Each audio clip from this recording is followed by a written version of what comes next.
This is Performance Anxiety on the Pantheon Podcast Network, and I'm your host, Mark. And today's guest reminds me that not everything is always as it seems. Please welcome Lance Hoppen from the band Orleans. Prior to speaking with Lance, I hadn't dug very deep into Orleans' catalog beyond their hits. But when I did, I realized that there is a whole lot going on there. The band tends to get lumped into the yacht rock genre, but there's so much more to their sound. Lance gives a history lesson on the band that became the family business. And in true familial style, his big brother Larry made him audition to get in the band. But even though he felt like he was hanging on for dear life at times, he settled in and not only held down the groove with some amazing drummers, but also contributed to the Orleans style of blood harmony. Lance also talks about their sophomore album that came out after their fourth album, which contained early versions of their biggest hits. But the label didn't hear it and dropped them. But as soft rock fell out of favor, Lance made some tough decisions and took a hard left out of music for a time. But he couldn't deny his art and eventually came back to music. Orleans has played for a handful of people on a military base to literally hundreds of thousands at Woodstock 94. And it wasn't always a linear progression. Lance is extremely candid about everything here, from the music to his life to the death of his brother Larry. It's an episode that really did leave me speechless at times. Orleans is playing a limited number of shows this year, but new dates are always being considered. So check them out at orleansonline.net, on Facebook at Orleans Music for updates and information, and check out their YouTube channel for all kinds of info. Check us out at Performance ANX on social media, and you can support the show with a merch purchase at performanceanx.threadless.com or feeding our coffee habit at ko-fi.com/performanceanxiety. So please welcome Lance Hoppen of Orleans on Performance Anxiety on the Pantheon Podcast Network. All right.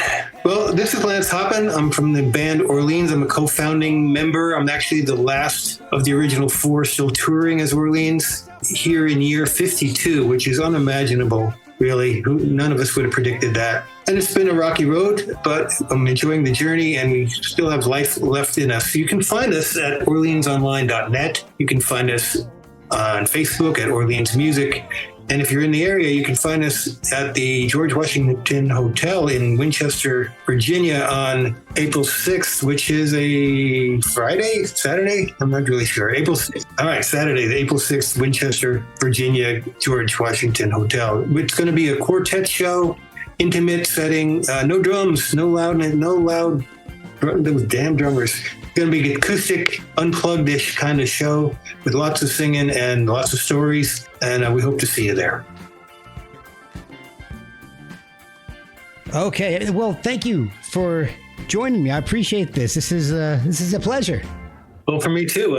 I kind of like to do this a little bit chronologically. It doesn't necessarily have to be that way, but I like to find out how each guest got to where they are in their career. And usually that starts somewhere in childhood when music lessons or music was playing throughout the house. And I know that music was a big part of your house. In fact, it's what brought your parents together.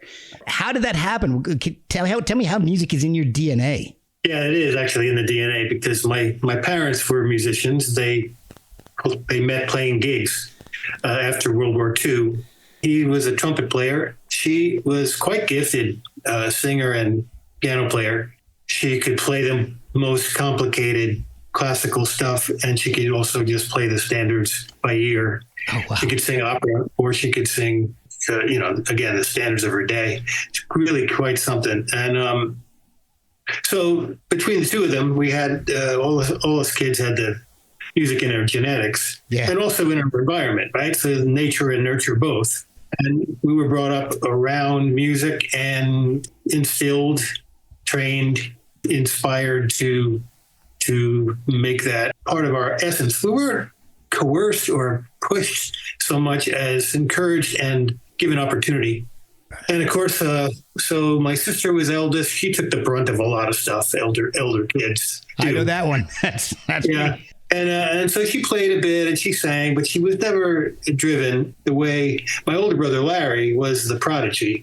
He could pick up something and play it. He played he could play keys and guitar equally well. He was trained on trumpet. And nobody knew he had that voice until after he came back from his first year of college. Oh, really? Meanwhile, yeah, he was 2 years advanced in school, which was good and bad, and 3 years older than me. So his peer group was 5 years older than me. Oh, wow. So we didn't, we might have played baseball or something together, but we didn't hang so much because of the gap there. Yeah. But I was in awe of his abilities, and he, had the garage bands, and he did that stuff first, and I hung back. I also was trained. My dad came home one day with a clarinet from a pawn shop, and I cried profusely and said, "Really?" And I played it from fourth grade through high school, and that was decent. I was good. I was never in love with the instrument. I didn't have a beautiful tone, but I was, first year this and whatever. So that's where I got my classical training. Okay. And I had this falsetto voice that my mother loved, right? So she encouraged that and even after my voice changed, I still had that. And then there was my younger brother, Blaine, who again was a trumpet player and a piano player, and he trained and he went to Juilliard for a year. In Berkeley. So he had that under his belt the way we didn't, that formal training. And so that's how we all grew up with the radio of the day, which had everything on it. So we were influenced by, very white pop stuff from, Paul Anka and Neil Sedaka to my first love, the Beatles, of course, was like unbelievable. Oh, yeah. And the whole British invasion. Motown was a big part of it, really big. Oh, cool. So R&B, rock and roll, pop music, also our classical background, folk music, Paul and Mary, Simon and Garfunkel, that kind of stuff. The Byrds, later Crosby, Stills and Nash, the West Coast thing, all that was part of the influences, the Beach Boys, that we brought to the table as Orleans formed. Now, so to connect the dots, Larry, my brother, he went off to college, right? Ithaca, New York. He just wanted to be a player. He didn't really want to go to school. Oh, okay. But it was like, have something to fall back on theory, right? So he went for music teacher, and he dropped out, once, and then he went back, and then the second time he dropped out, that was it. So he was being in bands while he was in college. Okay. And as soon as he left the house, I found this guitar in a closet, and I started plunking on the E string, the low E string, and figuring out bass lines up and down the one string until I could kind of correlate. I naturally took to bass. I don't know why. Okay. And I played McCartney lines. That's how I basically learned. So he was doing his thing. I was getting my feet wet at 12, and I got my first band at 14. Middle school, and then we played all the high school dances, and it was the time of Chicago and all those horn things. So, we had a big band. We had guys from the concert band, 4 horn players and a 5-piece, big vocal. We play the hits of the day. So I did that all through school, and by, so Larry had met a guy named Wells Kelly up in Ithaca, who was a fantastic drummer as well as a keyboard player, but he was just a unique and great drummer. And he was in a band with Wells, and also Wells' brother Sherman, and we'll come back to that later. Okay. So that band went through a bunch of rosters, and I would visit in Ithaca, go up and see it as a teenager, 15, 16 years old. Okay. Was that Buffalongo? Yeah, Buffalo. Okay. So I was enthralled by that, but I was still in high school. And then John Hall, who was really the central figure here for the creation of Orleans, had known Wells Kelly from recording sessions in New York City. Okay. So John was driven to have his own band again. He had a couple of deals. He had been a sideman. He said, "I want to have my own band." He had been fortunate that he had written this song with his then girlfriend, who became his wife, Johanna, at the request of Janis Joplin. We'll be right back after a word from our sponsors. Before you skip over this ad, give me 1 minute. Like most podcasts, I pick sponsors carefully, and I use the products that advertise here. Pure Spectrum CBD is a product that has been really beneficial for me. They have a wide variety of great products that can be used on a daily or as needed basis. I've been using the tincture every day, and it's been wonderful for easing anxiety.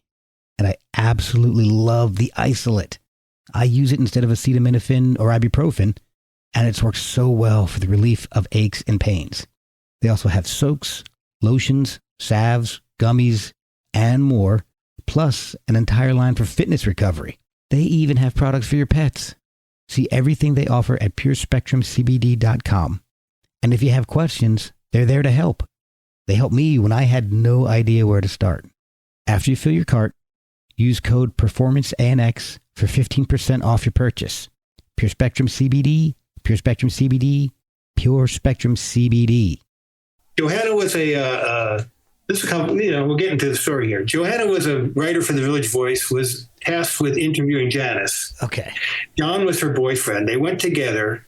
Janice said, hey, you guys, you're a writer. You're a writer. You ever write together? No. She says, well, write me a song. And so they wrote a song called Half Moon, which became the B-side of Me and Bobby McGee. Right. On the 45 and on the Pearl album. So the way royalties worked back then, and as the 45s are sold, the B-side gets as much publishing money as the A-side. So that was how they funded their move out of New York to Woodstock. Oh my God! Bought a house. Okay. Bought a house, and that's where then John called Wells Kelly and broke up the band, broke up Boffalongo. Said, "Come play with me." So Wells quit. That was the end of Boffalongo. Oh man! The mini versions of it. And then John and Wells tried a few guys, didn't work out. They said, well, let's call Larry. So they called Larry down from Ithaca, and that trio was what became Orleans. Okay. That's how it finally gelled, and they were fantastic. I went to see them a couple of times. Started in February of 72. I was in my high school. I was in my senior year, and I would go see them once or twice or three times. And the coolest thing about them was they all switched like this. It's like Wells would play drums, but he'd also play a little guitar. He played bass. He played keyboard. Oh, wow. John played guitar a lot, but he'd also play bass, and he'd play drums and maybe a little keyboards. Larry would play mostly bass, but he played guitar and he played keyboards. And so it didn't matter what formation they were in, they were great. That's amazing. So it's just like musical chairs for each song. Yeah. And all good no matter who was playing what. Yeah, it's like that's the distinction, right? And three guys singing and at the time. So then they were building their band, and I was in awe of it. And my dream actually was not to be famous or rich. It was to be a working professional musician and hopefully to do it with my brother. Well, Lo and behold, that fall of 72, October, they were ready to expand their trio into a quartet. And I got the audition and didn't fail. And so your big brother made you audition. The nepotism didn't hurt, right? So they liked it, and I became the bass player, which freed them up, right? Yeah. And that from there, the double guitar thing was developed, and so on and so forth. So that brings us, pretty much on the timeline up to the fall of 72. We started, and then in the spring we went to New York and did a lot of showcasing. And that's where we got our record deal with ABC. Where by June we were in the studio in Muscle Shoals. That's Muscle Shoals. Was that your choice? You guys decided to choose that, or was that something that was foisted upon you? No, who discovered us was Cashman and West, who were the producers of Jim Croce. Oh, wow. Those kind of records, right? Yeah. And as much as we wanted to be found, we didn't really want to be Jim Croce records. Right. It was not us. So we didn't want them as our producers, but they did bring us to the label. So then who wound up being the producers? Roger Hawkins and Barry Beckett of the Muscle Shoals rhythm section, who had played on everything, the Staple Singer, I'll Take You There, all that R&B, all that very cool stuff. And they had just recently done Kodachrome for Paul Simon. And they did, they produced Dobie Gray, like, give me the beat. So we loved that combination. And so we went to Muscle Shoals and recorded at that studio 15 tracks. Track one didn't work. It was only 16 tracks. We had 15 tracks and we had 15 days, start to finish, and that was the first album. So did you guys have the songs prepared for that? Were you playing, I know you mentioned doing showcase gigs, but were you out touring and playing a lot of gigs to hone those songs before you got into the studio? Yeah, exactly. John and Johanna were prolific writers, writing all the time. Larry was writing all the time. Wells was writing. I was not. That was not my thing, you know. And I was really just hanging on for dear life, to be honest. Well, you're a teenager, you're early 20s. Yeah, I was in. Yeah, John is like 5 or 7 years my senior, something like that. Had all this experience, you know. I was just a kid, right? So I was faking it all the way, and hopefully not going to be discovered as a fraud. That imposter syndrome kicking in. Exactly. Yeah, it's very typical psychoanalysis stuff. So a regular week would be, okay, we go to Rochester, New York, up the thruway, play 4 nights at the Red Creek, come back Monday, get around the table, divvy up the cash.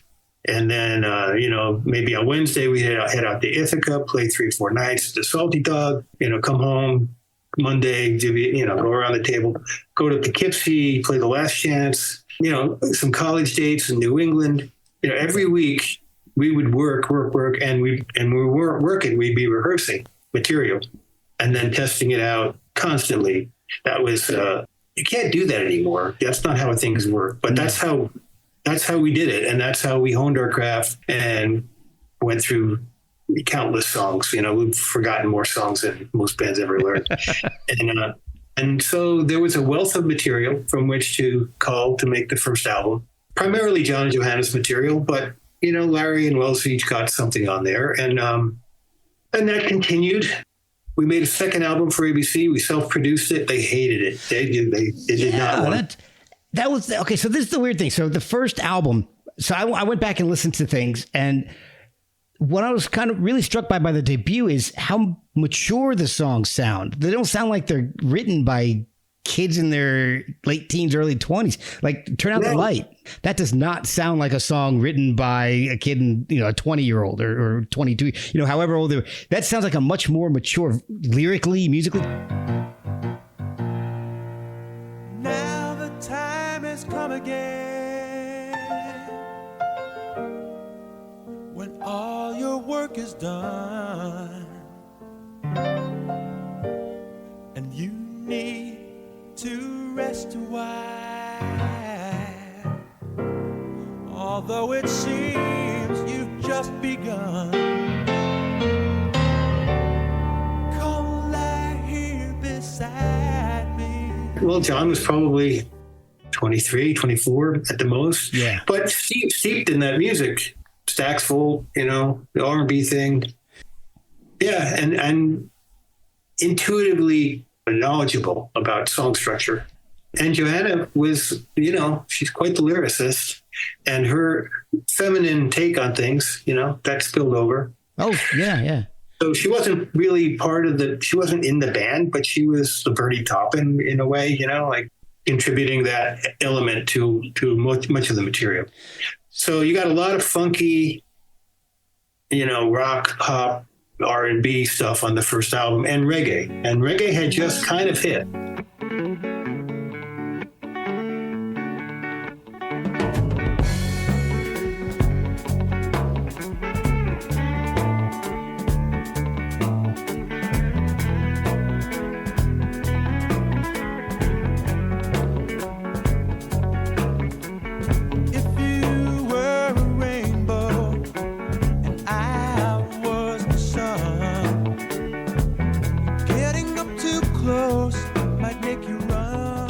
About sophomore slumps, and your experience kind of makes me wonder if maybe, particularly in the case of Orleans, was it the label's fault for that? Because 2 of your biggest hits were in the early forms on that album, and they didn't hear it, and they didn't release it for years until afterwards. Right. So the second album we self-produced. It wasn't Barry and Roger anymore. It was us taking the reins, doing it up in Bearsville in our home, Woodstock, Bearsville, our hometown. And in a lot of ways, it was indulgent and immature production. but in other ways it was very much us. Like the breakdown is, is Rufus Thomas funky tune we played on every gig is a very cool R&B thing.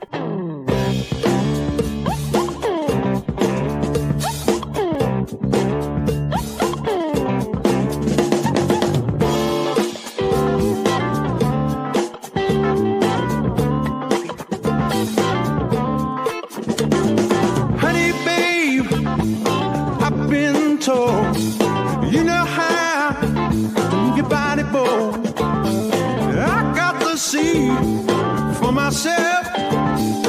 We cut that 4 pieces live. Oh wow! No overdubbing, live solos, live everything, start to finish, and then sang the vocals to it, of course. But so it was that kind of thing. There were only 9 cuts, and 2 of them were the original versions of "Let There Be Music" and "Dance with Me." Yeah. So the songs were there, but the production value was not there. I think that's why the label couldn't hear it. Like it wasn't radio ready. Right. Okay. All right. So, and maybe they were right. So they only put it out in the Netherlands because for some reason we had an amazing following over there. That's awesome. So they released it there, and it later came back into the States after we had more success. So, right. But they dropped us from the label, and there we were again, back in New York City, showcasing. All right. So basically, your second album came out after your third album. In a way, yeah. That's right. All right. So the next album, how did that whole thing happen? Because Let There Be Music came out in 75, and that had Dance With Me and Let There Be Music, two of the band's biggest hits on it.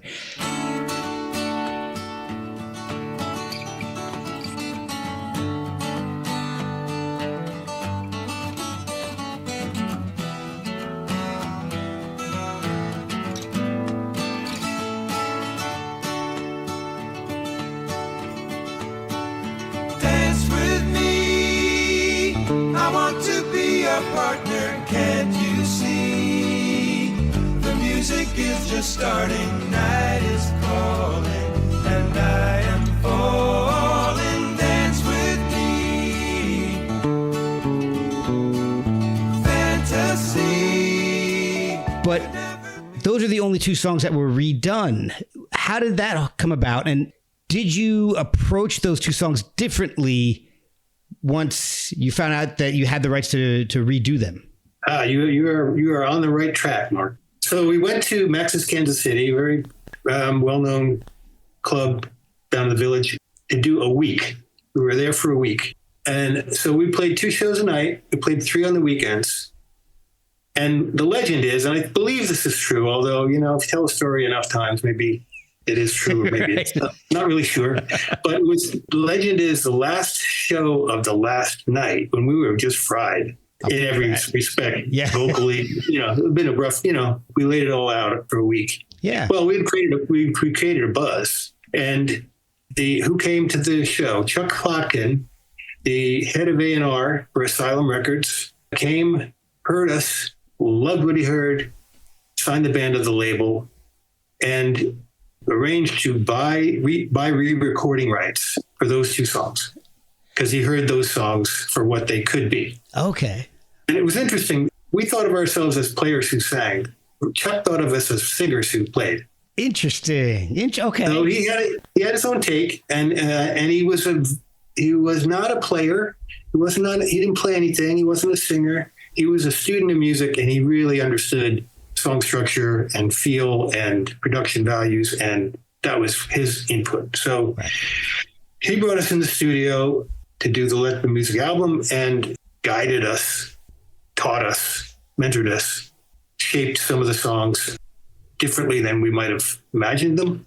Okay. Anyway, he took those songs, which were not radio ready, and he made them radio ready. So that was the difference, was the production of Dance With, and Let There Be Music cracked the top 40 at just barely, enough to open the door at radio. Dance With Me walked right through the door. Yeah, right? It did. Right. And that production, it just, it's head and tails above the original version because we kind of knew what it was at that point. We were experimenting earlier on with the first version And also other thing to note is that Dance With Me was very atypical of everything else we were doing. Yes, it is, man. Going back and listening to that album. Now, listening to it, you guys played a little bit of everything. I think my favorite Orleans song, going back and re-listening to it, I don't remember this song, but it is now my favorite Orleans song is Cold Spell.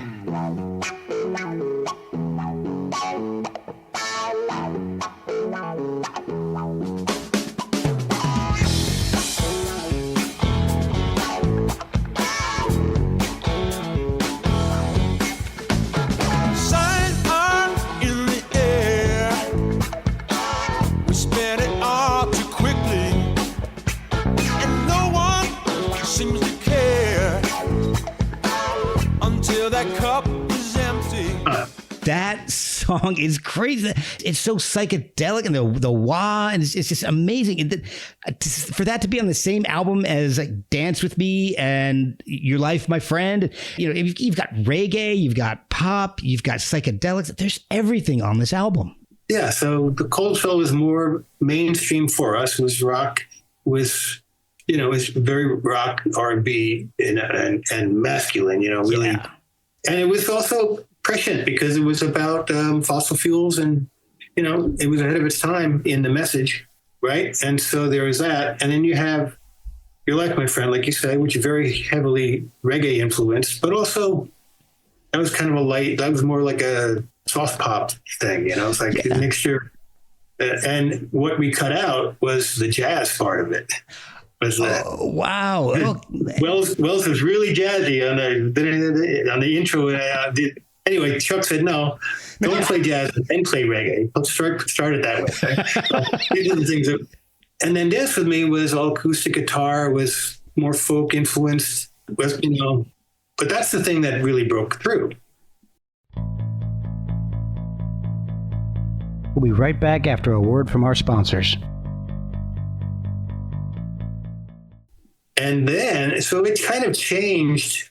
It was an identity thing with us. So rather than tour with whomever, we wound up on tour with Melissa Manchester. That's who we went out opening to. And that audience and that soft rock MOR, they used to call it, middle of the road thing. And we tapered a little bit to that. The polish started to get on the rawness of the band at that point. For sure. Right? Yeah. So it wasn't bad. It was just different. And we adapted to it. But all this time we were developing our vocal style, our guitar style, our whole thing, and with the help of production. It's amazing to me because the songs of Orleans, like especially Dance With Me, Still the One, those are the songs that I grew up listening to. Going anywhere with my parents, they were playing. They would put on the radio, and one of your songs would inevitably play at some point in our trip. And it's part of the soundtrack of my childhood. And I go back and I just love it. And it always brings back so many amazing memories.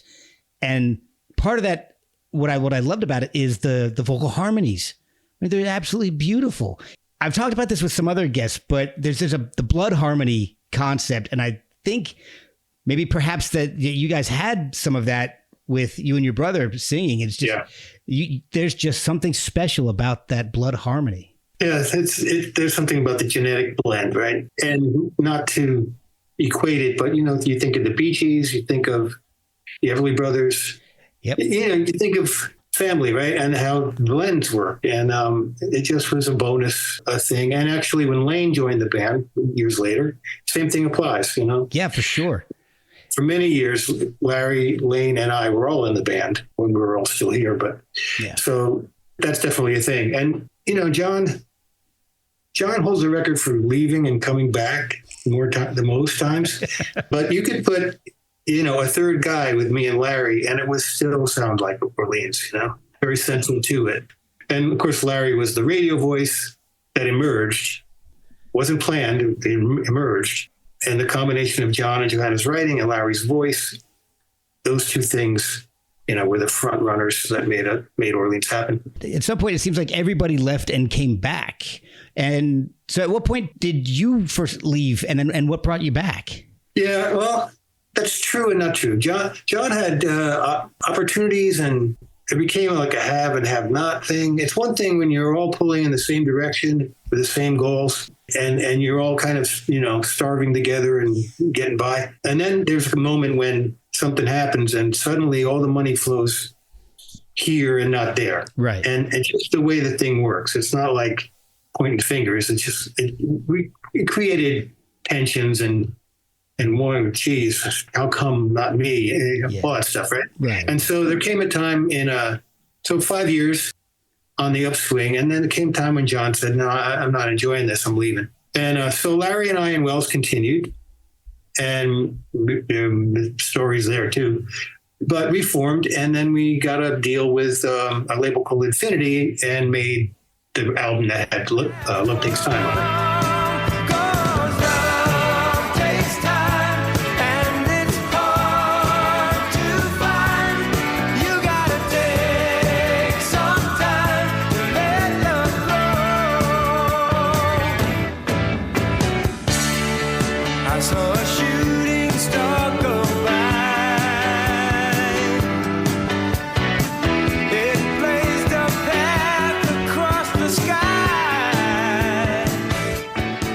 Right. So we kind of exonerated ourselves by having another hit. Went to 11, actually.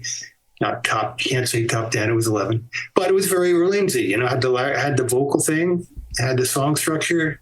It was like that. So, and meanwhile, John was doing solo album, John Hall Band, No Nukes concerts, that whole thing. He was the spearhead. Yeah. He was the guy who started that.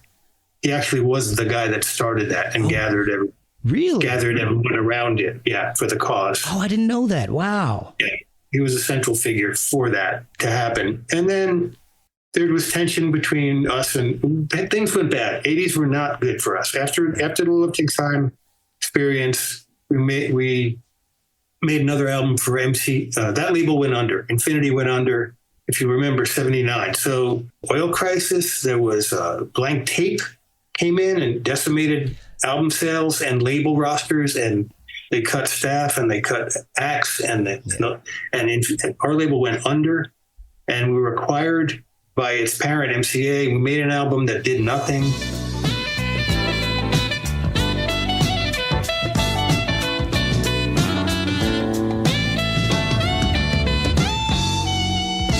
You've been running, you've been hiding sometimes.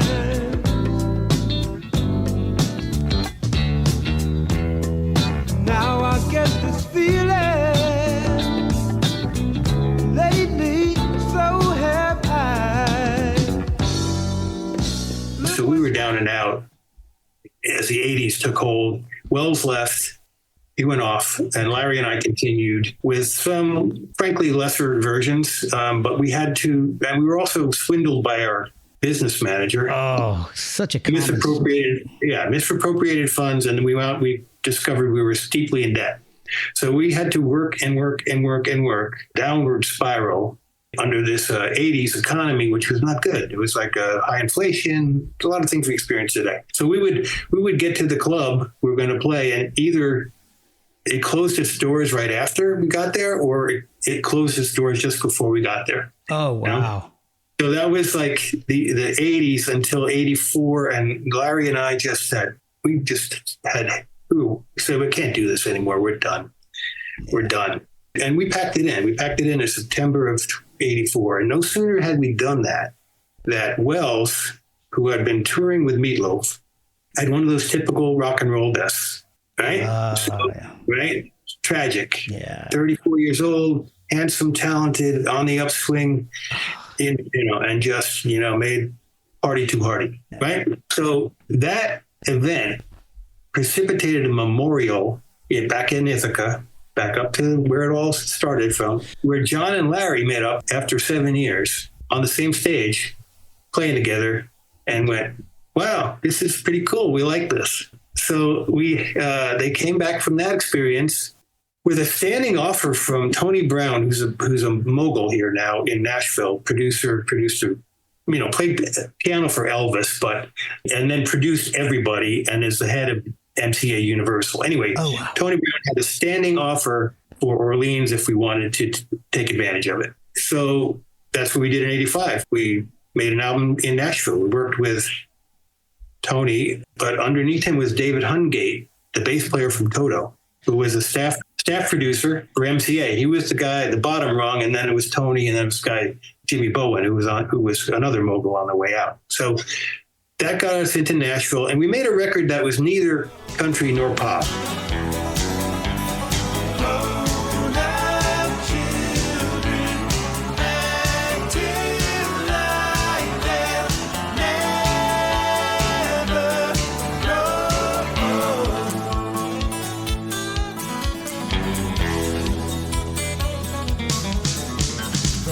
Underage, I joined the band at the local bar. Pretty soon we hit the road as a warm-up. And we bucked the system, the Nashville way, you know. Yeah. We were a bit of a Mavericks. And so it wound up neither pop nor country. And it was trying to be what Restless Heart became. Okay. If you know what I mean. Yeah, yeah. You know what I mean? You know, the material they had was great. And they listened to us, and that's no secret. I've talked to them about it. But they had that vocal style. They had great songs, and they walked that line of country pop and crossover and succeeded where we did not. Right? So anyway, we did our Nashville thing. We milked that for a couple of years. It was no fun. John left again. Yeah. He left he left in 77. He left in 87. He left in 97. It's true. Any year, any decade with a 7 in it, right? Something like that. So anyway, so we're moving through the timeline, Mark. I don't know how much time you got. My question before we get too much further is you ended up doing something completely, taking a complete left turn in the mid 80s and going into sales, which I can empathize with because I did the same thing. I had to leave I wasn't such as successful a photographer as you were a musician, but I had kids to feed, bills to pay, and so I had to get a steady, normal job. And so how did you get into something that's like 180 degrees from what you were doing? Right. Well, so you read my story, which is, you know, that's me bearing me on the website. It's a very long, very candid life story. Very fascinating. Well, thank you. So, yeah, when Orleans was not 84, by then I had dug a deep hole because, as I said, we went into that whole decade in debt. Right. So it didn't matter how much we worked. Most of it went out the window. And so I kept rolling over my Amex card, right? Yeah. Until we stopped touring, and then suddenly there was no way to roll it over anymore. So I was just barely getting by. Yeah. Doing that. And then when it came time the day of, the reckoning was, I can't pay the rent. What am I going to do? And I couldn't make an hourly wage. Where? What? How's that going to solve my problem? It's not. Right. I need to do something I really don't want to do, which is commission sales. And I don't know anything about it, but I have to succeed at it. Right. So I took on that job and I was terrible. And then after a few weeks, I wasn't terrible. I actually excelled. I actually did really well. And I advanced quickly because I believed the story the company told me that you can, in 90 days, you can do blah, blah, blah. And it was kind of bullshit, but it was, for me, I made it happen because I believed it and I did it. That's amazing. I was never able to do that. So good for you, because I was never able to make that transition. So I was making a little money, right? Enough to substantiate the process. And then I moved from the field to management. And then I started being the guy selling the dream. Right. I became a recruiter, right? So quick matter of months to do that. And then, wow. And then my boss eventually gave me basically the keys to the office, and I was the general manager, and he could go do whatever he wanted to do. So that was that. But it changed me.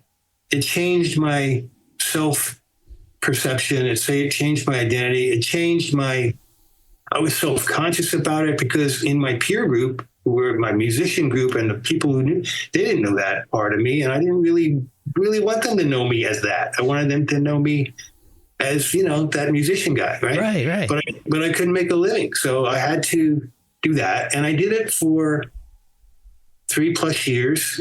And it eroded, it just ate at my marriage. I mean, so I got divorced, right? It just made everything different. And she grew and I was contracting in a way. And so when that broke up, well, first of all, I left the company when I saw this is all happening. I left that company and I said, well, what am I going to do now? Well, I wound up selling something else for the summer, and then this is a drag. I don't want to do that. So then I got recruited and then I did it for a while and I was successful. I said, this is a drag. And so it's like, what am I going to do? I know that cycle. I have lived that. And I was back, not praying per se, but I was very heavily steeped in like the Nightingale Conant kind of cassette tape things, Ziegler like, kind of. Yeah, exactly. Like Think and Grow Rich kind of stuff, right? Yep. Like I was feeding myself all this positive mental attitude stuff, right? Yep. And looking to manifest, is how they say it today, manifest a big change where I didn't know how or where it could come from, right? So I was looking to manifest this big change and not knowing what that might look like. So I'm driving home from my job. It was like an evening job, right? And I'm thinking, you know what, God, if you're out there, whatever it is, I really need a sign. I really need something here. I don't know what to do. I need something. This was January 10th of 1989. My birthday was the 9th. Okay. So it's the day after my birthday. I'm driving home with this thought. I really need a sign. I get home to my answering machine. Again, this is 1989. Right. And it says, and I click it and it goes, hey, this is Michael from Nashville. Give me a call. That's nice and vague. And I number. I don't know. I don't know what that is. Right. I don't know what that is. So I called Michael from Nashville. Well, it turns out it was Michael Bonagura. Now, we have to go back 10 years to 1978, after the first Orleans breakup. In that period between Still the One and Love Takes Time, in that downtime, so Michael was a fan of Orleans and he realized the band was broken up, and he and his girlfriend, Kathy Bailey, and this other guy, Alan, had a kind of a trio thing happening in New Jersey. And Michael wanted to know, he said, Alan's left, he's going to do Beatlemania. And would you like to be the singing bass player with Kathy and me? And I said, not really. I want to be a producer. Right. You want to go in the studio with me? And he said, okay, sure, let's do that. Oh, wow. So I brought them into Bearsville. It was, and I used Larry and Jerry Murata, our secondary drummer who played Still the One and Waking the Dreaming album. Yes. And we cut 3 things in 78 and nothing happened with them. And that was essentially it. We did one other session that year, but then we lost track. 10 years later, coming home the day after my birthday with this thought, the answering machine, Michael from Nashville, I called him up. He said, it's me, it's Michael Bonagura, blah, blah, blah. After 10 years, and guess what? We came to Nashville. We got an RCA deal. We've had top 10 after top 10. We're going on a 40-city tour with George Strait and Billy Joe Royal. And Alan, the same Alan who quit the first time when I called you, he just quit the band yesterday. He quit on my birthday. The same guy. Wow. But I liked the gig. See, you didn't even have to audition. Your brother made you audition for Orleans. You didn't have to audition for this one. Right. They already knew. So I said, absolutely. And so I went down, we played, then that was it. I moved to Nashville. I slept on the living room floor of the drummer in the band. That was my first bed. And I gave up that whole thing, that whole sale. I gave up everything, Woodstock, everything. Just moved and changed my life. And actually took like a pay cut, but a lifestyle upgrade, Right. Right. So we toured country. I, learned a lot about the whole Nashville thing, and we did high-end work. And I did that for a couple of years. And Orleans did very, very few gigs in that. So John and Larry maybe did, I don't know, you could probably count them on one hand, certainly not more than 2. And so they had a sub for me. That's the only time I was out of the loop, the only time. Larry never missed a gig, ever, not one. So that was the couple of years where I was out of. But even in that, so here we go back to Orleans story. In 1990, so John had left in 87, right? Mm-hmm. And it was nothing for me. And then I was, okay, now I moved to Nashville. So then John says, hey, you guys want to do Opus 40? Well, this is a beautiful door venue near Woodstock. Okay. Beautiful. And Labor Day. We'd done many Labor Day concerts there. Idyllic setting, weather great, crowds great. You guys want to try Opus 40 this Labor Day weekend? I said, yeah, sure, let's do that. Oh, it was so great. That was 1990. Maybe my story's getting a little skewed. Here's what happened. That happened too. But in 1990, Robbie Dupree, who was my roommate, he lived in the house with me with like 5 other guys, band house. Okay. I was the one doing well, and everyone else was, scuffling and doing their thing. So, right. But Robbie and I were best buds, and we would go bar hopping and whatever. So fast forward, he'd had Steal Away, he had things going on. He had these connections in Japan for productions. He said, Orleans, you want to get together, do a gig, make a live album? And we said, okay, let's do that. So this was 1990. This is the truth. Okay. The other story is not really true yet. I'll get to that story. Okay. So we go to the Bearsville Theater, again, home turf, 250 seater, maybe 200 seats. And we played for 2 nights and captured enough to make a double live album. Oh, wow. Which is really quite good. Really quite good. Still holds up. And the band was Larry and me and John. The drummer was Peter O'Brien because Wells was gone. This guy, Paul Brannon, played fantastic guitar and great sax, both.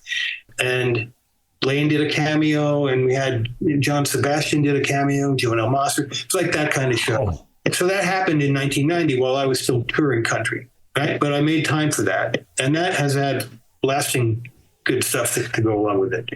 In 91, Orleans went to Japan for the first time. We did a 5-city tour.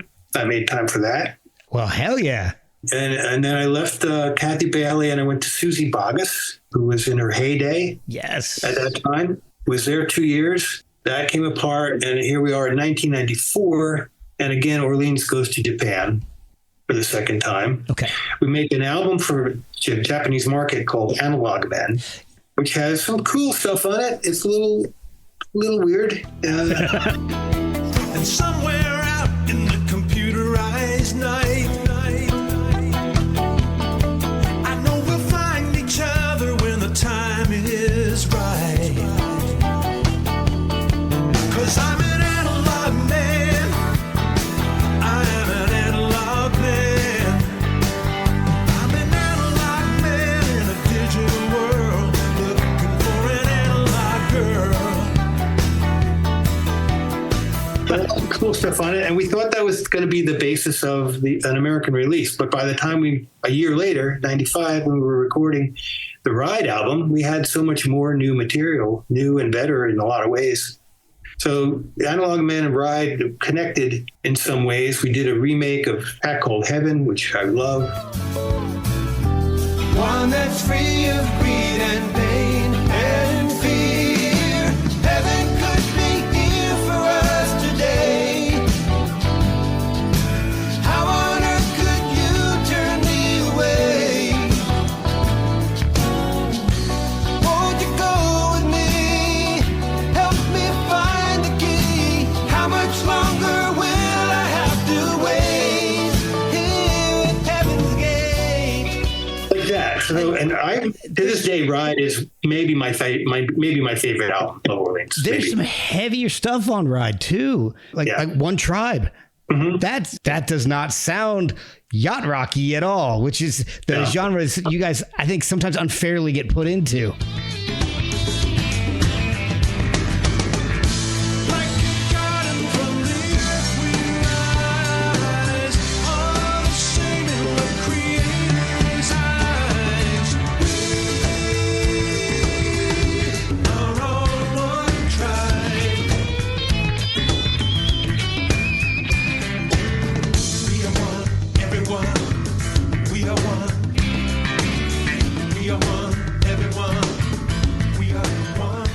And it's just you guys have just such a diversity of sounds. Yeah, that was very cool to make. And again, not great times for us. I mean, yes and no. That year, 95, we only did trio gigs because, the market couldn't afford more for us. Okay. They weren't interested in more. So there was John, Larry, and me. And we did that whole year trio, really some cool stuff. And it's on YouTube, mostly acoustic guitars and bass. That's it. And a keyboard and 3 voices. And it's really cool. But we also we were the opener to the Can't Stop Rockin' tour, which was Fleetwood Mac, REO Speedwagon, and Pat Benatar. And we were the 15, 20-minute acoustic hors d'oeuvre. Oh, wow. At the front of the show. That's awesome. So you were playing some really cool gigs at this time. So you also played Woodstock 94, where you were I think you ended the local set and began the national set. That's right. It was in Saugerties, which is the next town over from Woodstock. Right. So we were again on home turf. We were the last of the local regional bands and the first of the national, international bands. For me, that we were at that transition. And boy, what an experience. The stage was revolving. So one act would be playing while the other was setting up behind the screen. And then it would turn around. Oh, wow. And suddenly you're in front of 150,000 people. And Jeez. The sound was so big. It was scary. That is awesome. And then in 20 minutes was over. I was like, wow, what a thing. But now you've also said that you've had some Spinal Tap-ish moments where you are playing the army base dance hall kind of a thing. So it must be sometimes hard to wrap your head around having done both of those things. Having played to a handful of people and then playing to crowds in the 6 figures.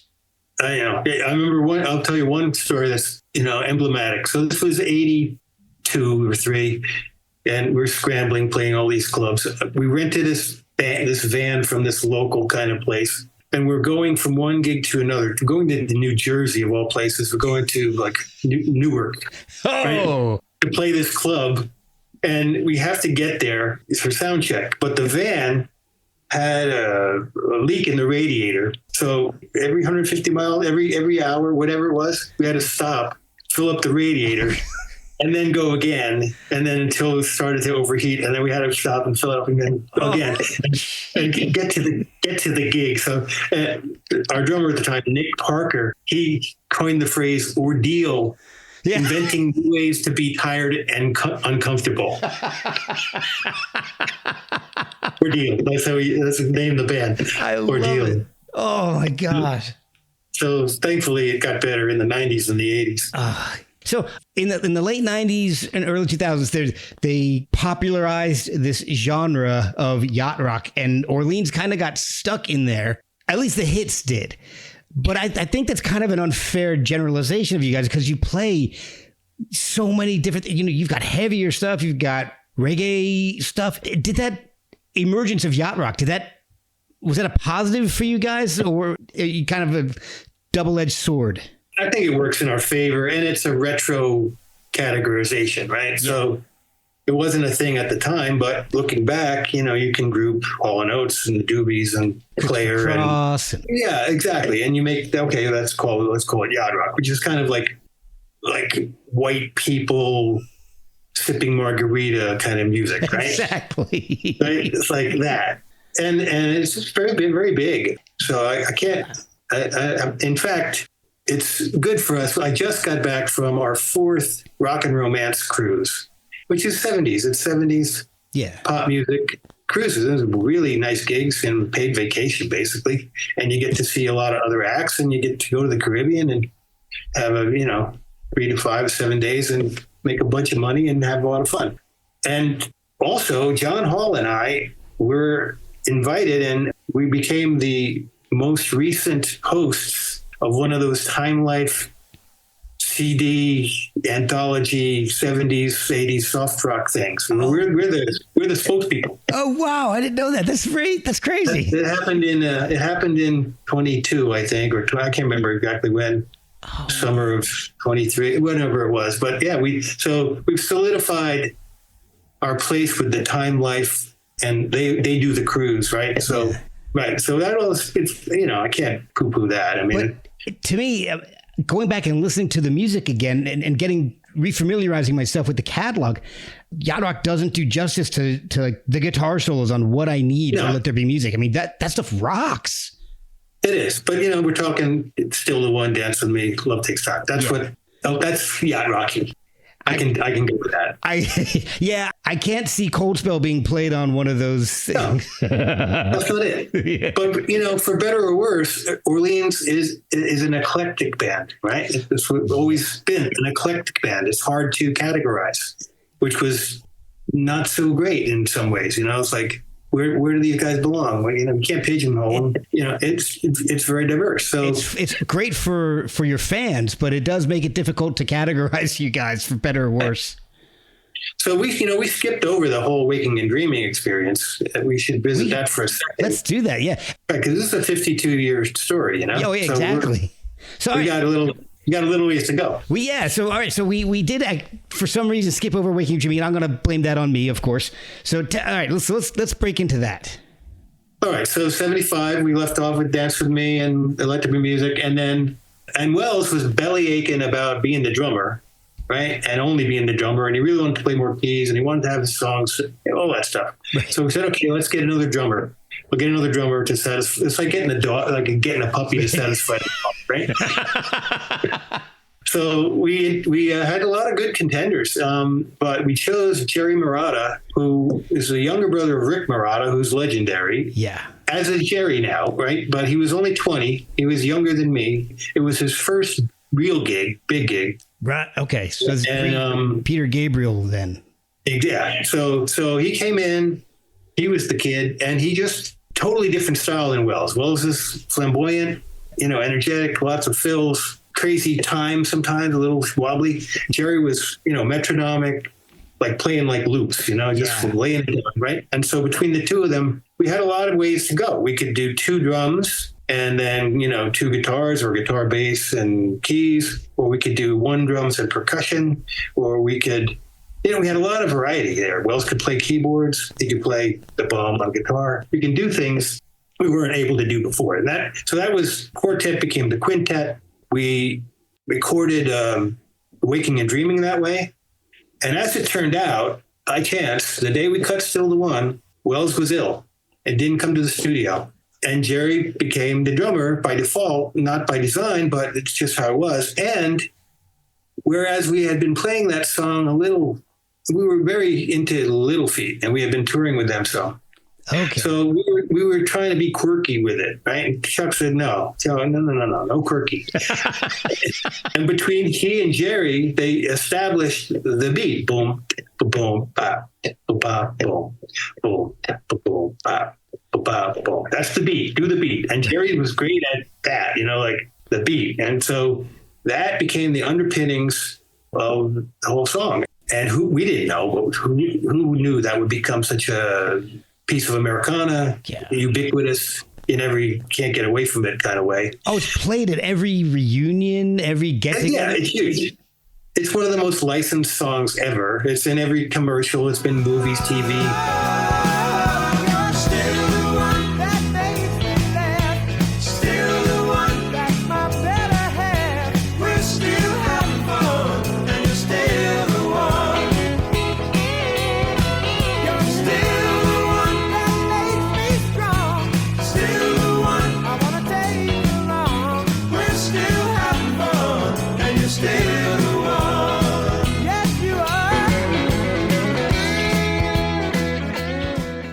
It's like everywhere. Yeah. And so I remember it being everywhere in the early 90s. It was in Toyota commercials, and then so there you go. So it was the ABC TV theme song in 77, 78, which I talked about haves and have nots. Right. Now, that was a publishing deal for the writers because they didn't use the original master. They used the song in various versions. And so it rained money on John and Johanna, but not the band. Right. Okay. And that started to create some of that schism and tension, and also enabled John to feel like, well, maybe it's time for me to leave and do other things. So it was good and not good. Right. So when you make these albums back in the 70s, you spend a ton of money, and then the labels hide as much revenue as they can So for 20 years, we never saw a penny, right? So you're talking 96. That was the year that Toyota and Burger King, both at the same time, launched national radio, TV advertising campaigns using Still the One. And the cup overfloweth. Yeah. Right? 20 years later. 20 years later, started to get a steady stream of royalties finally from, and not only from the use of the master, but as jingle singers. Like it was two different pots. Wow. It was like, they used the original recording, but because we sang it, that was a whole nother thing. So I would go to the mailbox and there'd be a check for $200 one day. There were checks for $2,000 another day. There'd be checks, it's like, and I was actually at that time, that's the year I got straight, sober, and was out of work and every other part of my life, down. But that saved me, right? That was like rejuvenating. We had made Ride in 95. It came out. It did nothing. Yeah. Right. We didn't work much. John left later in 97, as I said. Yeah. There's a lack of things happening. But that took 20 years to manifest. Wow. But to finish up on Waking and Dreaming, a lot of cool material. Big regret. Being as it was, there was a lobby for Spring Fever to be the follow-up single, which Larry said, that makes absolute total sense. Yeah. Sounds like Still the One. Will peak in the spring on the release schedule. It can happen any time of year, but lately it's whenever you're near. Just the sound of your name brings pleasure and pain, and the reason is very clear. I got spring fever, and they say that it can go to your head. Spring fever. John said, no, I really has to be Reach. Really has to be Reach. Really? Oh, so that was his. That wasn't a band decision. Oh. No, well, he had pull, right? Yeah. And so that was the decision, whoever made it and why. But in retrospect, a bad decision because Spring Fever would have been another big hit and it would have increased our stature and our longevity. But, and Reach did not do that. So for whatever. So that was a Waking and Dreaming experience. And now we can move forward into, like I said, John left. We did Love Takes Time. We moved into Nashville. We came out. We did 1990, double CD. We went to Japan. We did Analog Men. We did Ride. And I think that's as far as we got. We're at 97, where John left for the third time, is it now? Okay, so what was I doing? I was kicking around Nashville. I did some small tours. I worked with Matrace Berg, Shelley Wright. I worked with some lesser acts. I worked with 2000, and I was working with this kid Andy Griggs, who came number one out of the box. So I had these gigs. There wasn't anything Orleans going on, and 2000 was when John said, how about we play Opus 40? So we did that Memorial Day concert, and it was so great that we just said, well, why are we not doing this? So that kicked off the 90s, and we did pretty well. I mean, we worked, and then we wound up with Analog Men. We wound up with Ride. We did the Can't Stop Rockin' tour. We did all the trio stuff. And then in 97, John left. Now we get to 2000. Okay, I'm backtracking. We get to 2000, we do Opus 40. And from that point on, John, Larry, me, that was the band. And we worked with Bob Lineback, who had been in and out the band and in John Hall's band and in Buffalongo, been all those bands. Oh, wow. Okay. It was in Buffalongo. He was with Orleans around Love Takes Time. He was in John Hall band after that. He came back to Orleans in the Nashville era and beyond. Okay. So, and Peter O'Brien, who I mentioned, who did that the live album with us. Peter was so they worked with us in the Northeast, but at the same time, Larry had moved to Florida and met Charlie Morgan, whose credits include 13 years with Elton John. I mean, was top session player in London. Played with too many people. He had a band with McCartney. So Charlie was in Orlando. Larry met him. And Lane was down there too. He was in Orlando. So we had two different bands. We had Peter and Bob in the north. We had Charlie and Lane in the south. And we could do either one for a while. And then when 2005 came around, we cut Dancing in the Moonlight CD. And it was only we had only had so much time and budget. We did 6 new tunes. We brought some tunes forward from Ride. Everybody's dancing in the moonlight. Everybody's dancing in the moonlight. Everybody's feeling warm and bright. It's such a fine and natural sight. Everybody's dancing in the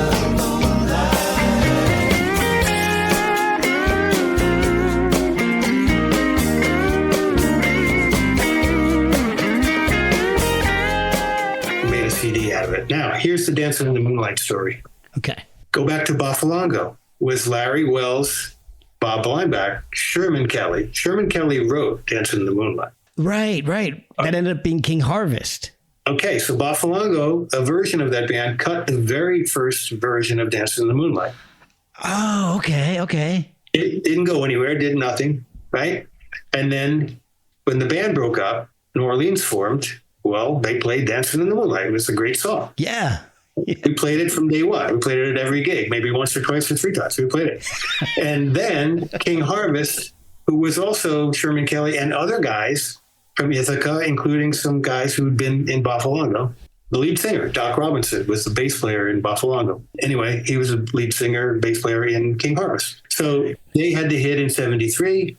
But we put that song away because you can't, we were doing our own thing. You not play top 40 hits. Right. But in 2005, we cut our own version of it, resurrected it. It became the title of the CD, and it became a staple in our live show. Oh, awesome. Okay. That makes a lot of sense now.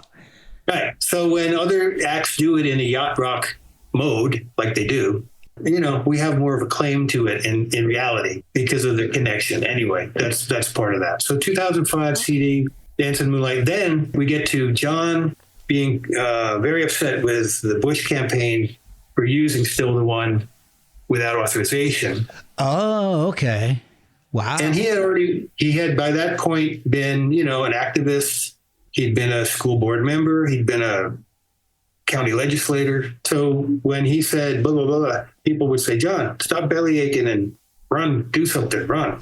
So he ran for Congress and he won. Yes, that's right. The story goes so many different directions. Right. So what do we do? So in the 80s, one of the guys that came in was Fly Amaro, came in to play guitar for a couple of years until we broke up and then reconvened with John, right? So we recruited Fly to replace John because we figured he'd win. And there was a time when they were both in the band very briefly. We cut a DVD, actually, live. You can't get it anymore. It's off the market for reasons I won't get into. Okay. But they were in the band both at the same time then. And then John got elected and out, and Fly came in. So talking 2006, basically. Okay. And that band, Larry, me, Charlie Morgan, Lane had solidified by 2000. He'd come back, and now he's full-time. And Fly. Me, Larry, Lane, Charlie, and Fly. That was the band from 2006 to till Larry's death in 2012, right? So John was in Congress for 4 years, 2 terms. He came back out, and would love to have been back in the band, but we just had no room for him. So there was more tension there. Okay. Over that. And it was not good economic times for us either. And then ultimately, our business partner Larry was the last guy to be fed up with him and said, okay, you got to leave. And that's when he decided he would try to sue us to death. Oh my God. Because he had all this money and we didn't, he imagined. Wow. And so he would just put us out of business. And so that was going on. John was knocking on our door. Larry and I were being sued. And this is all 2012 stuff. Oh my God. And then Larry took his own life. That's what happened. Oh, wow. Oh, I'm so sorry. That's part of the story. So it's no secret now. That's how it came down. I don't want to go deep in it. It was obviously, life-changing on every level. Yeah. every level, from my big brother to my 40-year partner to, oh my God, right? Yeah. And so at that point, in shock as I was, I had to make quick decisions, and it took me not more. It was a matter of changing the question. It's like, can we go on? To how do we go on? Right? So you get a different answer depending on the question you ask. And I decided, yeah, we'll go on. We'll figure out how to do it. So I had told, I asked John, can you come back? Bob, can you come back? Who can come back? Who can help us finish these 8 shows? Because I don't want to disappear. I don't want to default. Right. Too many people are dependent on this. Not, the fans are one thing, the promoters, the buyers, it's another, the band itself, just the whole thing. I just don't want to suddenly disappear and go out with a whimper. So I decided to finish the year however that was going to happen. And with the help of the alumni, we managed to do that. And that took us to November of 2012. And I organized a memorial show in Larry's honor here in Nashville. And a lot of people participated in that. Michael Monagher and Kathy Bailey, for one thing.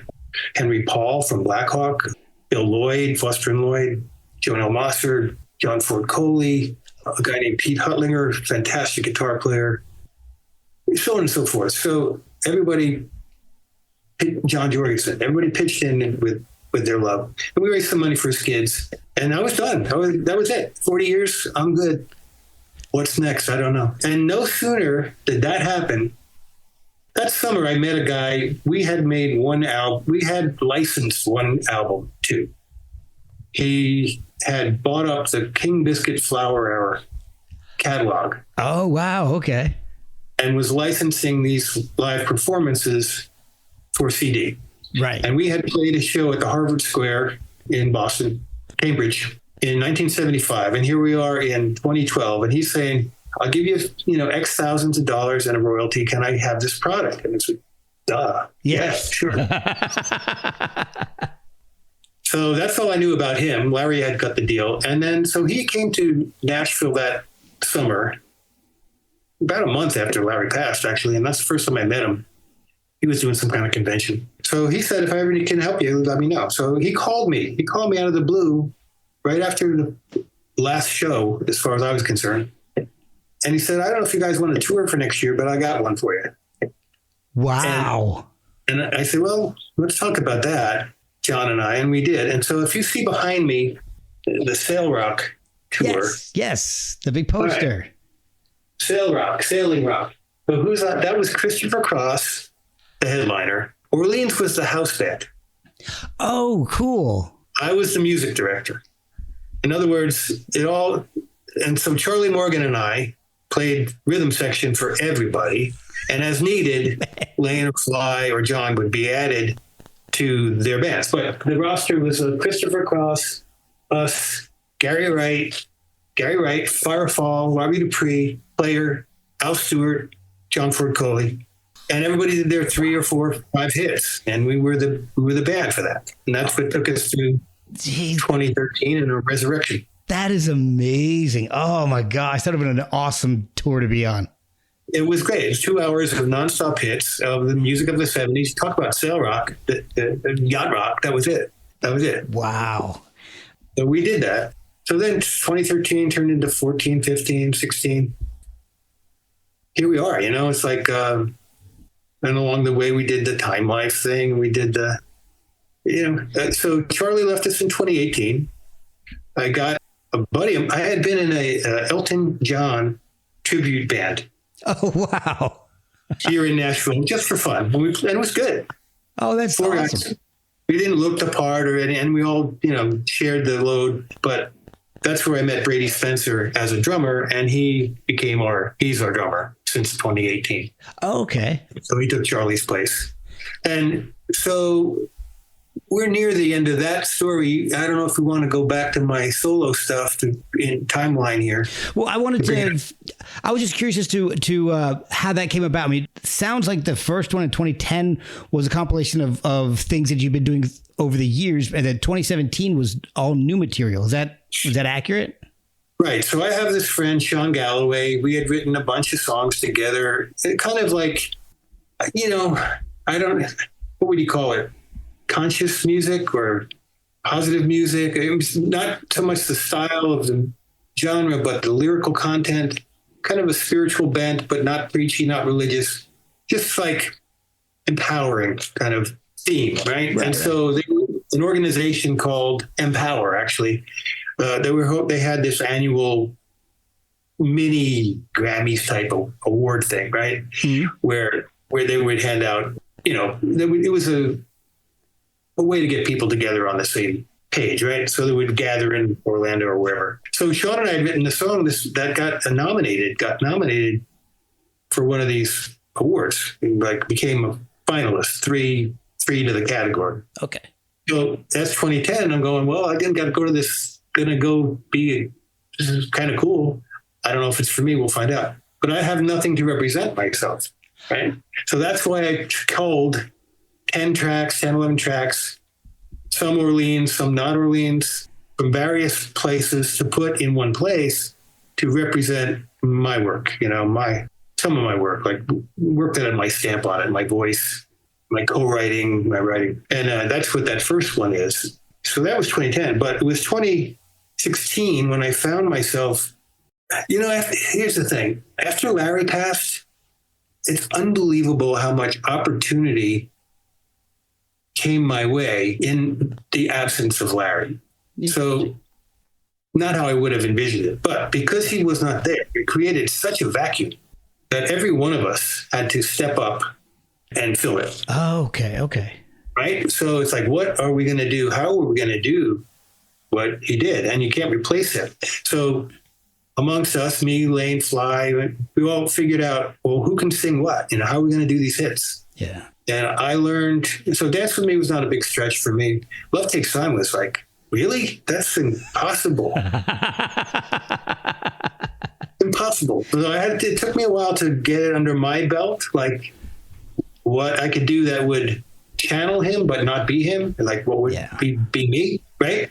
But in time, it worked. And still the one, Fly could sing those high notes, but not all of them. And then we could share the load. And so we figured it out. So in stepping up into that spot, rather than be Larry's right-hand man, right-hand man was my traditional position for my whole life. And I was very comfortable there. So this became, well, you gotta be center now. All right. So to fill the void, we all had to up our game. And so it did me a world of good, actually, to have to do that and to succeed at it. And everybody doing that, right? So the band, which sounds like you've done your whole life. You had a challenge, you faced it, and you succeeded at it.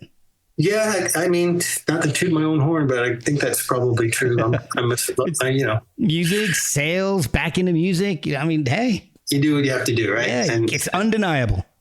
There's this other thing that I was blessed with in his absence, and he had been in a stable of singers. He was in an organization called Voices of Classic Rock. He was one singer among a stable of singers from various bands, right? Okay. And they toured the world. And that's where Charlie Morgan was, and Lane was in the band, a couple guys from Florida. But it was run by a real shyster. So Larry staged a mutiny. He says, we're out of here. We're going to take this thing, and we didn't do it ourselves. Nice. And so it became Rock and Pop Masters, RPM. And he took all these guys, Felix Cavalieri and Julian Turner from Deep Purple, and and David Pack from Ambrosia, all these different singers, right? Yeah. Skip Martin, Cool in the Gang, and on and on. So that thing did corporate shows, outdoor community concerts, big shows like that. And there became a conflict of interest whether a show was going to be that or what we called Orleans and Friends, where Orleans was the band and we'd have 2 or 3 singers. Okay. And the lines started getting blurred. So the fix was to put me in that band. So either way, it was fair. Okay. Right. But they had a great bass player, so that was not open for me. So I was the percussionist, the acoustic guitar player, the background singer. I managed the stage. I'm really good at monitors and those kinds of, earned my keep. So I was a low man on the totem pole. Okay.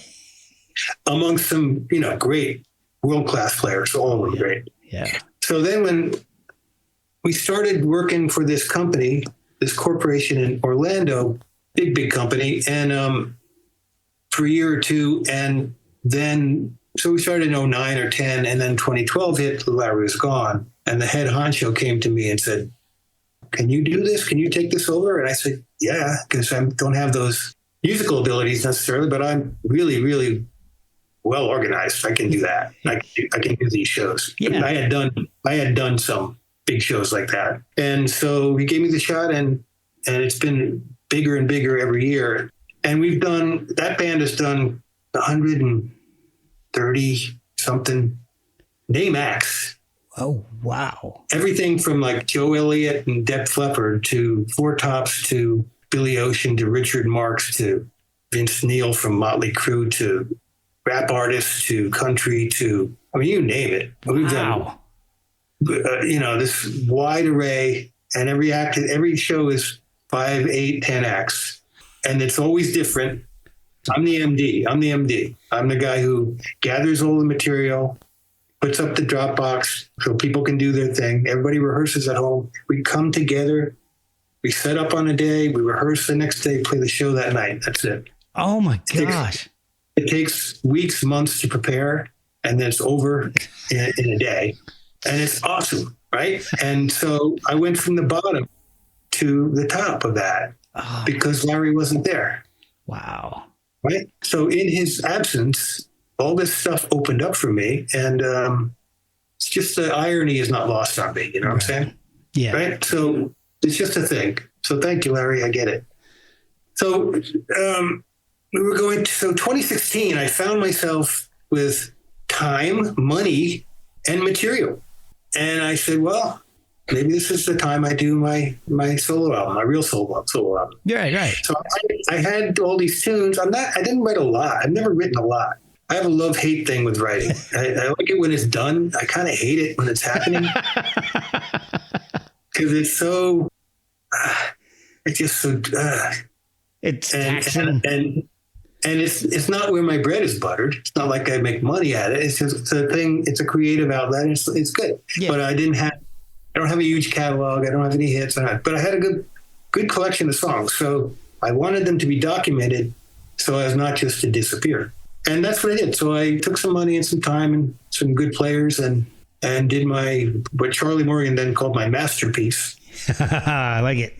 And, put 15 tracks on a CD, an hour-long CD. And I'm real pleased with it, And it's very 70s-ish kind of production. Yeah, I like it. It never ends. It's a standout for me. It never ends. It's just my favorite. It's funny you should say that because it's most people's standout. Of love will not be solved. It never ends. I know we're supposed to be forever friends, but is that all for you and me? Love between the two of us must be meant to be because it never ends. It's a great song. That's a song. See, I went to write with Lisa Ashman, who is an odd bird in of herself. She was like a physicist or something, astrophysicist. Oh, wow. Turned songwriter. She got 400 covers, like she's just a writer. Oh, she's fast every day, and she's fast. She's so fast you can't keep up.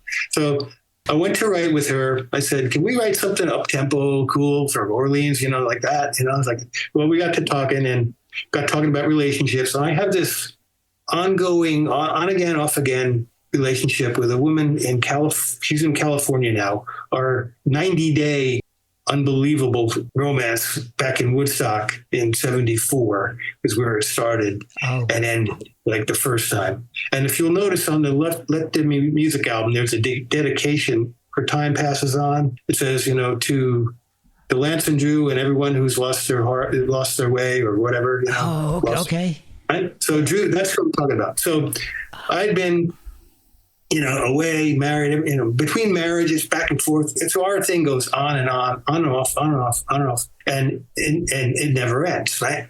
So I said that, and she got, that's the title, and then she started writing stuff, and then singing a melody, and I go, I guess this is what we're writing, And in the end, that's everybody's favorite song. It's so good. It's understandable that it's everybody's favorite. It was John Hall's favorite song from the album. I mean, it was everybody's favorite song. There's something special about that one. Right. So that album called Conjuring, because conjuring is, making thin air into things, like creating. Right. And it alludes to a lyric in one of the songs. Right. So that was my solo album. I don't see another one.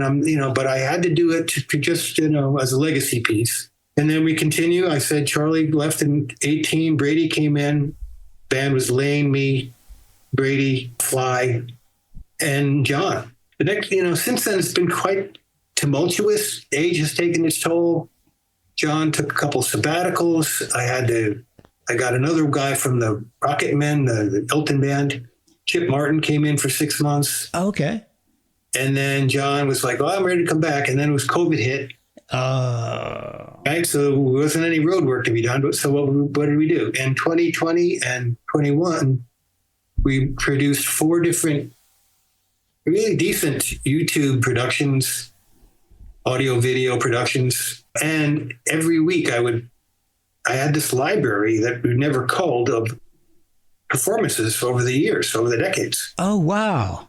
And I would gather, this is Opus 40, 1994, too. Okay, make a show out of it. And in Japan, we made a laser disc. Remember them? Oh, yeah. So the Japan show is fantastic. It's in 3 segments because it's so long. But that's up. The Nashville show is up. I mean, all that stuff. So every week we put out that to keep the fan base interested and informed and entertained. And then we made these productions. And then as the year turned, we have 4 things. Maybe we should finish an album. That would be our 50th anniversary album. Wouldn't that be cool? And yeah, we say that's cool. But what would be cooler? Let's do a Christmas album because that has a bigger deadline. Right? Yeah. Right? So in the first half of 21, we did a Christmas album, holiday themed, not your traditional kind of Christmas album, very Orleans. Yeah, I'm trying to remember. It doesn't have any actual like traditional Christmas songs on it, right? It's mostly. I'm trying to remember the track listing because I don't have it in front of me right now. Yeah, the title cut is "New Star Shining." Now that's a song that John and Johanna wrote in the '80s. That was targeted for Alabama, and they passed on it. Oh, okay. But it became a duet between Ricky Skaggs and James Taylor. Oh, wow. Right? So that was the first anchor cut of it. But we did our own version in 94, that time frame, for a Japanese production collection of Woodstock holiday songs. So New Star had been around a long time. Other tracks Fly had that were really good from stuff he'd done. Other stuff was in thirds. A third of it was pre-done. A third of it was there, but needed upgrading and amending and adding to and reproducing. And then the last third was brand new stuff that we did. And what I found in my library of things that I had forgotten I had pulled down from YouTube a version of Winter Wonderland that Larry had done, right? And he did it for some charity.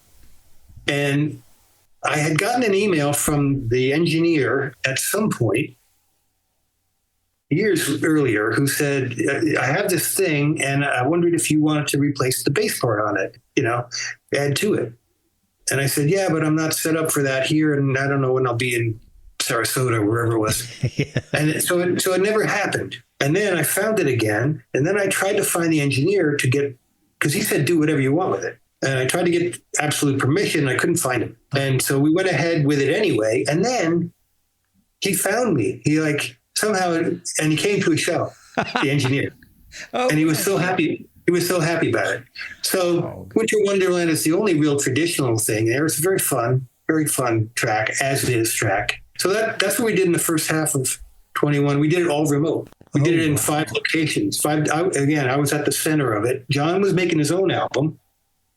He was preoccupied with that, his solo album. And I had free reign to produce the thing and with my another engineer, my buddy Mike. And I would gather things and send them out, and everyone would do their thing and send it in, and then we put it together and make the cake, Yeah. So, right.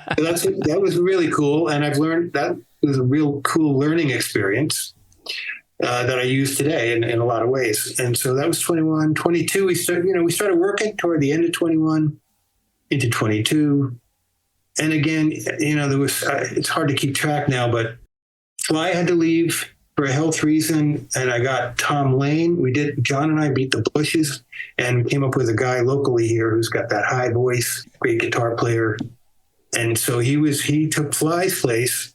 And then there came a time when John had to bow out again for the final time, 6 months later or something. And then Fly had healed, so he came back. Oh, good. But so it went from Chip Martin to John to Tom replaced Fly to Fly replaced John.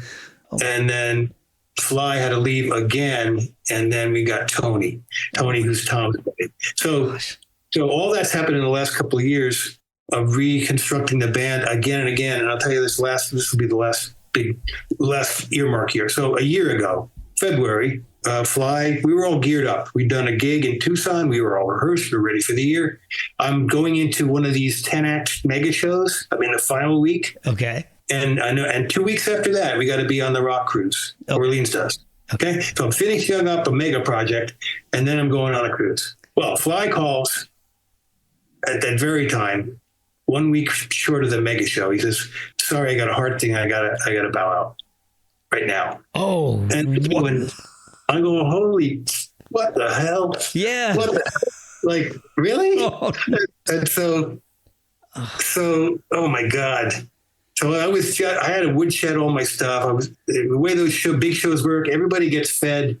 I'm the guy who's, at the end, I get to learn my stuff. Right. Okay. So I'm trying to do that. Fly has to quit.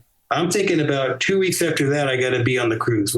So Mike Severs, who's another really good guitar player here in town, he was on the big show. I had him working that, and he'd done one other gig subbing for John at one point. I said, "Mike, can you go on the cruise? Can we learn an hour in this 2 weeks that we have? Can we put that together?" And so as soon as the big show is over, 2 weeks of cram course to go on the cruise. Oh, Mike doesn't sing. He doesn't sing well. He doesn't sing much. So we were down that. Fly's not there, and he did a lot of the showmanship and a lot of the leads. Okay. All right.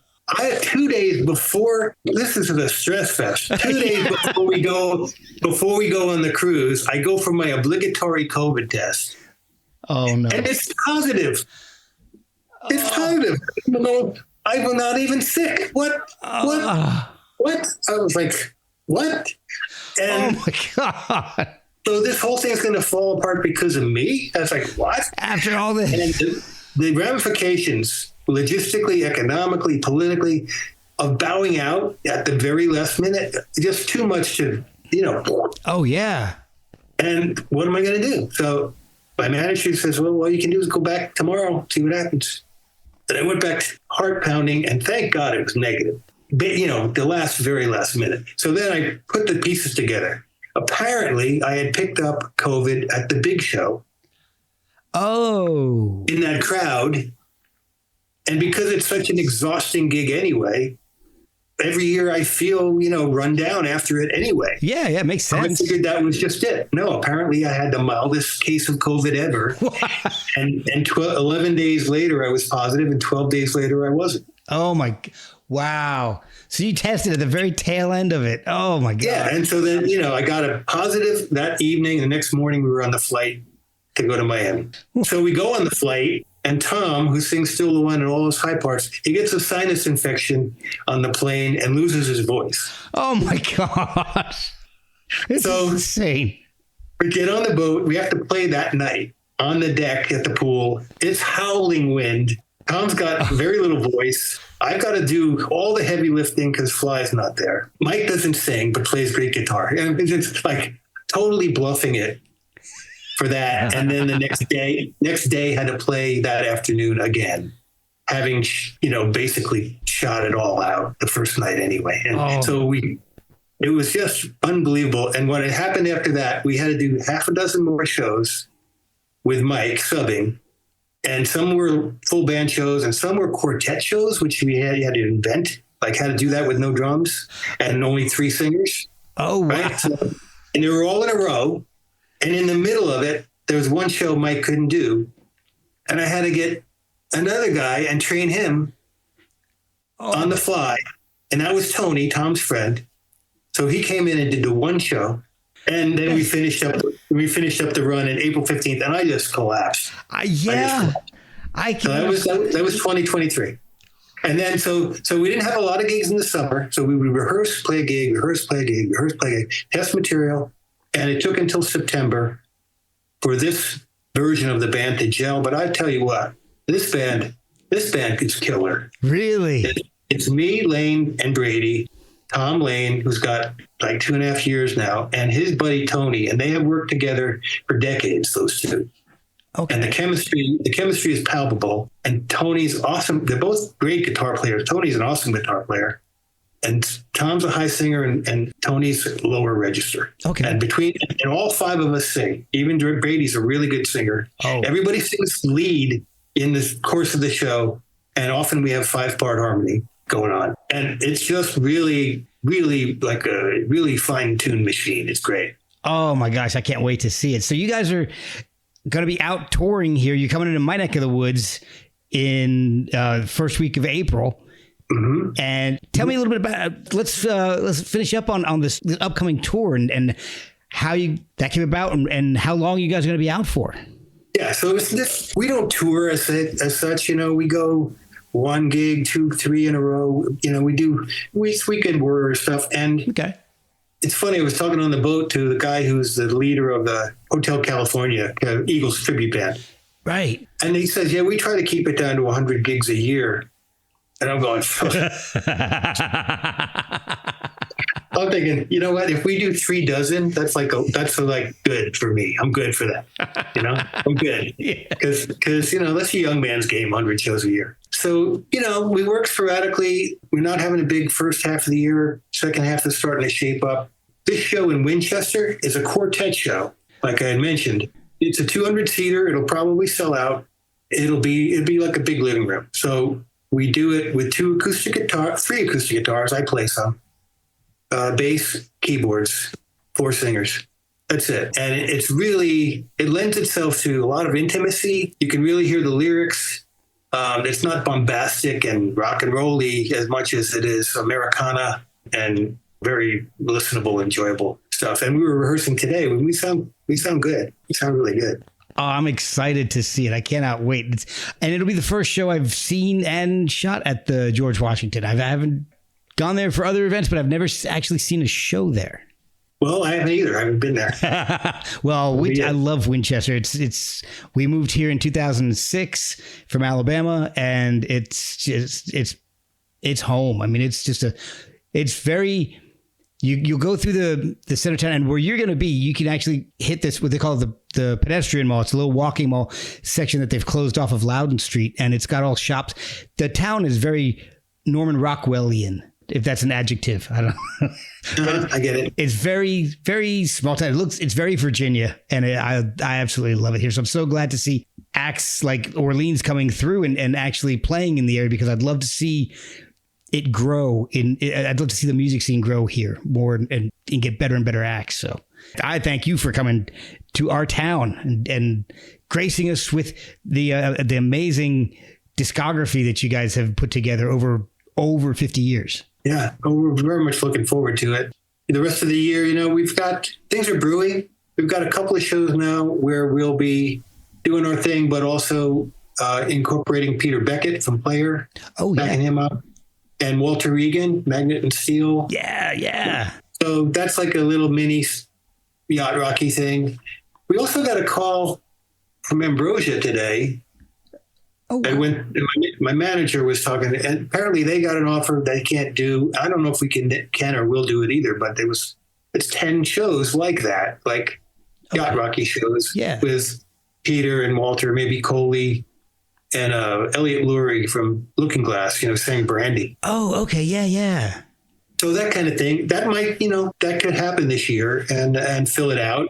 And we'll just see where things take us, Well, that is awesome. What is the best way for listeners to find the band, follow you guys on social media, maybe find out where you guys are playing and so they can come in and see one of these awesome shows? Right. So our website is orleansonline.net. We lost our .com domain. That's a whole nother story. Oh, God. Had to rebuild a new, bigger, better website, which is like the library museum of Orleans. It's really got a lot of content. It does. I was going through it the past couple of days, man. There's a lot. I haven't updated in a while, but everything was collected and then I had to put it away for a while. But orleansonline.net or Facebook is the Orleans Music is our page. And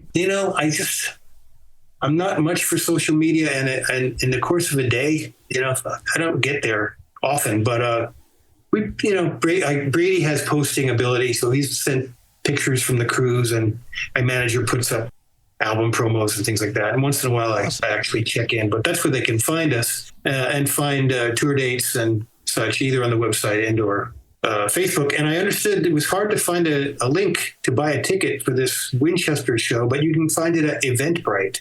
Eventbrite is where it's being promoted, and supposedly they're going to send me the link so I can put it on our website and Facebook page, because we haven't had that. This really has been a wonderful discussion, and thank you so much for spending so much time and going into such depth. That's what I love about doing this podcast, is to find out this information. I used to buy albums and read the liner notes to get little scraps and bits of information, and so having the people who actually lived it on the podcast is why I do this. And so I wanted to thank you for coming on and shedding some light on the history of Orleans for me. Well, I thank you, Mark, because it's nice to be interviewed by somebody who's truly interested and would have let me ramble on for such a long time, because this only scratches the surface of what's available to be talked about and stories and the this and that. But I as you can tell, I'm very candid. I'm kind of an open book. Sometimes stick my foot in my mouth unintentionally, but it's been an interesting journey, and it ain't over. Nope. So we'll see how many, as I tell the audiences, as long as people want to hear this music, we will play this music for you. And that's the deal. Well, thank you so much for spending so much time with me and going into such detail. It was wonderful. You're very welcome. Thank you.